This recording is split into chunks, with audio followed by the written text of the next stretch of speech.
Bonjour mes chers monégascous. Qu'est-ce que c'est que ce match de merde? Non, ça va pas les gars. Alors je sais, vous allez dire, ouais mais t'es trop sévère, on a quand même fait 7 victoires d'affilée, on n'a aucune défaite. Je veux bien. Mais là, qu'est-ce que c'est que ce match de merde encore une fois? Avec tout le respect que je dois pour Lorient, c'est inacceptable. Ce match est inacceptable. Beaucoup de déchets. J'ai pas du tout compris. Alors je sais, les Bretons, ils sont casse-couilles à jouer contre eux.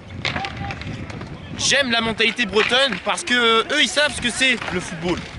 Ils savent y jouer. Ça j'aime bien. Mais là sur ce match là, je sais pas quoi dire. Bon, on va parler de la composition, on va revenir un petit peu plus tard. Comme d'habitude, du 4-4-2, on reprend les mêmes, on recommence. Le compte dans les cages. À droite, Sidibé. Au centre, Maripane suivi de Badiachil. À gauche, Caio Henrique. À droite, c'est Diatta qui était titulaire. Et non pas Diop sur le côté droit parce que Golovin malheureusement il a senti une petite gêne. Donc du coup c'est pas plus mal de laisser chez lui. En espérant qu'il revienne contre le PSG parce que là ça va être vraiment très compliqué. Les milieux c'était Chouamini suivi de Fofana, à gauche Diop et en pointe Ben Yedder, Folland. Alors première mi-temps, qu'est-ce qui s'est passé? Bon il y a eu le penalty malheureusement j'ai pas vu. Tout le monde a dézingué le compte. Moi j'ai pas vu, je vais pas le dézinguer. Sur ce coup là, d'accord. C'est Mofi qui a mis le but. Alors quand j'ai vu le 1-0, j'ai fait putain mais c'est une blague, qu'est-ce qu'ils ont fait encore? Je me suis demandé est-ce qu'il y a eu penalty, est-ce qu'ils ont fait une erreur défensive. Bon a priori, ils ont peut-être fait le con, je sais pas. Voilà, il y a eu le penalty, voilà j'étais sûr. Et je me suis demandé est-ce qu'il y avait réellement penalty. Parce que connaissant l'arbitre, voilà tout simplement. Bon je vais pas m'épancher là-dessus. Alors... les Monégasques ont fait circuler le ballon, c'est bien, mais les gars, quand vous faites circuler votre ballon, soyez plus percutants, soyez plus tranchants. Là les gars, je sais pas, vous êtes là. Putain, mais qu'est-ce qu'on fait? Ok, ils ont joué défensivement. Alors je sais, vous allez les dézinguer, moi je les dézingue pas, c'est le foot. Ils jouent à 10 derrière, c'est le foot. Mais les gars, appliquez-vous, je sais pas. Les défenseurs montez, faites quelque chose, prenez un petit risque, histoire de perforer la défense, tout simplement. Là, vous avez eu du mal. Même si vous avez eu du mal, il y a eu pas mal de choses positives. À noter Caio Henrique. Caio Henrique, à chaque fois qu'il joue, sur le côté gauche, il est dangereux. Parce qu'il déborde, il va extrêmement haut. Et surtout avec la formation particulière avec 3 défenseurs. Alors je ne connais pas le nom de la formation. Et précisément, excusez-moi, je ne connais pas ce nom de la formation. Mais le fait qu'il soit au milieu gauche, il va parasiter la défense. Vous voyez, il déborde, il fait des centres. Et surtout quand il arrive dans la surface, il est très dangereux. Parce qu'au moindre passe parfaite pour l'attaquant, ça peut faire but. Tout simplement. Donc là, les attaquants, ils ont été un petit peu invisibles malheureusement. La défense, bon, a été plutôt correcte, malgré qu'il y a eu le penalty. Elle a été plutôt correct, voilà, j'aime bien Maripane quand il est très rassurant, quand il fait des potas, quand il fait des gestes défensifs, tout comme Badiachil. Sur le côté droit par contre Sidibé, Sidibé. Alors j'ai pas compris, lui Sidibé, après la saison du titre, il était inexistant. La saison après il était inexistant, la saison de la crise où on a failli être en Ligue 2. Du coup la saison dernière, il était sur le banc, c'est Aguilar qui l'a sauté bien évidemment, tout comme le début de saison. Arrivé à décembre, c'est Sidibé qui a pris la place d'Aguilar. J'ai pas du tout compris pourquoi Aguilar il est sur le banc, mais Sidibé, oh Sidibé, appuie-toi. Sidibé, tu faisais des bons matchs avant. Qu'est-ce qui t'est arrivé? Qu'est-ce qui t'arrive Sidibé? Tu peux pas faire ça. Tu peux pas. Voilà. Première mi-temps pour moi elle est lorientaise. Bon, même s'il y a eu beaucoup de tirs côté monégasque, malheureusement pas de tirs cadrés. Hein. Ouais, je sais pas, j'ai pas compris. Ça recommence la malédiction d'avant. On fait je sais pas combien de tirs pour au final en mettre que 2 cadrés. Ils se sont réveillés qu'à la 33e minute. Après le reste, j'ai pas compris. Bon, deuxième mi-temps. il y a eu le changement Tchouaméni qui est sorti à la place de Fabregas et là c'est un petit peu tout changé. Ensuite il y a eu le penalty pour Monaco, Ben Yedder qui a mis le but du 1-1, ça a fait plaisir, mais en voyant le but je me suis dit attention, pas d'enflammable parce qu'on peut se faire punir. Voilà, qu'est-ce qui s'est passé? Encore une fois les Lorientais qui ont fait un bon pressing. Sidibé qui a fait une mauvaise passe, qui a donné les munitions à ses adversaires, bien évidemment. Badiachil qui a récupéré le ballon, mais encore une fois, il s'est loupé.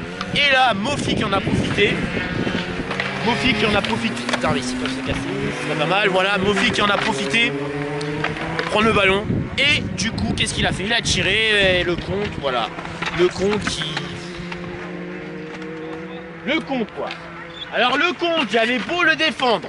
Parce qu'il s'est pris une grosse vague de critiques, comme quoi il était nul, comme quoi c'était une passoire, qu'il fallait le vendre, que ça lui souhaitait les croisés, tout comme Golovin, et patati, et patata, et voilà, et là, le compte qui est même pas capable de faire une sortie correcte, ma tête a tapé contre le putain de poteau, hein, j'ai pas le casque, certes, voilà, je vais y aller mollo, et si ça continue, je vais casser le poteau. Oh Benjamin Lecomte! Oh Lecomte, c'est défendu je sais pas combien de fois depuis l'année dernière, depuis ton arrivée. Et là tu n'es même pas capable de faire un plongeon. Qu'est-ce qui t'arrive? T'as peur? Qu'est-ce qui t'arrive? Oh on n'est pas au City là, c'est le match de foot. Je sais pas, on dirait qu'on est au City où on impose la règle de pas tirer fort. Vous voyez cette règle quand on était plus jeune, hein? On n'avait pas le droit de tirer fort à bout portant. Je sais pas, une frappe pas non plus forte. T'es là, je sais pas, t'es là. Applique, plonge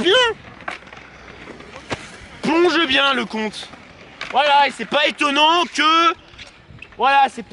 que tu subisses une vague de critiques. Mais là, je suis désolé, là pour moi, t'as été scandaleux. Et puis Sidibé, pareil. Et le Sidibé qui fait une passe à son adversaire. Le poteau et le but, je vais le casser si ça continue. À un moment donné, sortez-vous les doigts du cul. Et c'est toujours comme ça qu'on se prend des buts. Toujours pareil. Mauvaise relance, pas de sérénité, et patatri, et patatras. Voilà. Eh ouais, je suis obligé de gueuler. Alors je sais, vous allez me dire, mais arrête de te plaindre, on a fait nul, on n'a pas fait de défaite en 2021. Ok, c'est un fait. Tant mieux pour nous. Mais on aurait pu rattraper les Lyonnais. Et prendre de l'aspiration sur les autres équipes, sur Lille et le PSG. Et en parlant du PSG, c'est la semaine prochaine au Parc des Princes. Voilà, il y a eu du réveil. Côté monégasque. Encore une fois, ça faisait pas mal de circulation, mais ça personne ne savait quoi en faire. Mais c'était un petit peu mieux en termes de percussion. Voilà, ça perçait un petit peu la défense. Bon, malheureusement, finition un petit peu inexistante. Caio Henrique qui a été vraiment très dangereux. C'est ça que j'aime bien. Caio Henrique, à chaque match, il est toujours présent. J'adore. Il se la donne. Il se sort les doigts du cul. Il se la donne, il va à fond. Bim, il part à la bagarre. Et ça, j'aime bien. Et Fofana, pareil, qui a été bon en termes de relance, enfin en termes de passes longues, surtout pour Caio Henrique. Et ça, c'est bien. Ne pas hésiter à donner de longs ballons pour Caio Henrique. Ça peut faire mal. Et là, le Folland qui a été invisible malheureusement. Ouais, malheureusement invisible. Et arrivé à la dernière seconde, Badiachil qui fait une magnifique passe pour Ben Yedder. Et là, Ben Yedder qui la met au fond des filets. Et le doublé. Voilà. Bah enfin, je vous l'avais dit les gars. Alors je sais, Ben Yedder, il était invisible pendant un moment. Ça lui souhaitait les croisés. Ça lui réclamait le départ.